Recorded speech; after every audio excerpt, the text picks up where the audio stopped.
内卷、竞争是不是一种漩涡？你摆脱不开来，你能摆脱内卷吗？你能摆脱竞争吗？对不起，你如果想摆脱，对不起，你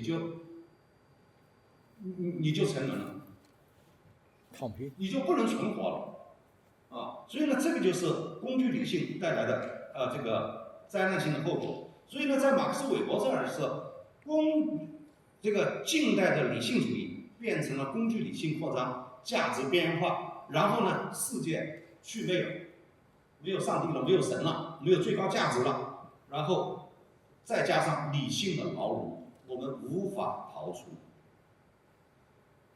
那这个是我们用这张图来诠释马克思韦伯讲的工具理性啊。所以我一直认为呢，这句时间就是金钱，效率就是生命，这个对深圳市的我们全国的改革开放起到了示范引领作用。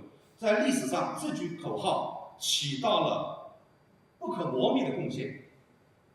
但是到了今天，我们应该追求高质量发展，不仅需要高质量的产品、高质量的经济，更需要高质量的社会、高质量的生活啊。所以呢，我回头呢也会向深圳的宣传部门这个建议升级我们深圳的口号。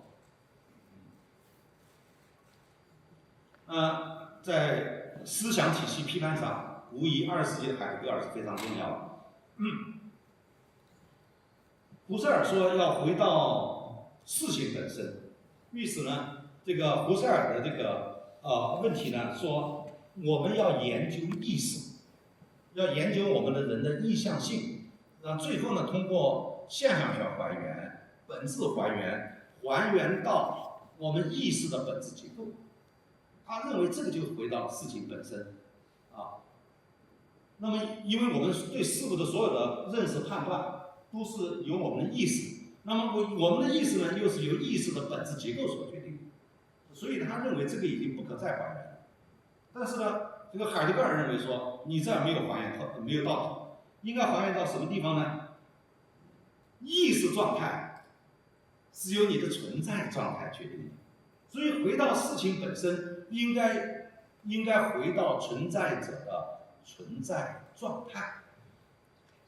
那么海德格尔认为，西方的这个形而上学哲学体系都是在追问存在者是什么 ，What it is， 但是他没有问 how to be， 就是这个存在状态啊。所以呢，他认为什么叫存在？存在就是存在者的存在状态。那么我们看到的上帝、理性、主体、物质、实体等等，这个都是不同形象出现的存在者，而不是存在本身。他认为我们西方的这个形而上学传统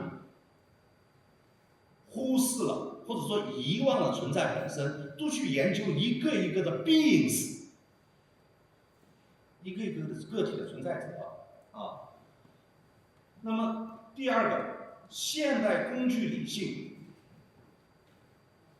的代表就是现代技术啊，我们现在用的交通系统，我们的这个手机系统，我们的生活的家电系统等等，这个就是一种技术。这种技术呢，变成一种叫极致，或者叫座驾，或者叫德文叫 gesto。这个意思呢，就是我们已经被它绑架了，你在这个上面你下不来了，就好像你在航行的大海上的船上面。你不能跳海，你跳海就死路一条。我们已经离不开技术，离不开我们的座驾啊。所以呢，座驾呢，让我们和真实的世界给割裂了。那第三个就是语言的遮蔽。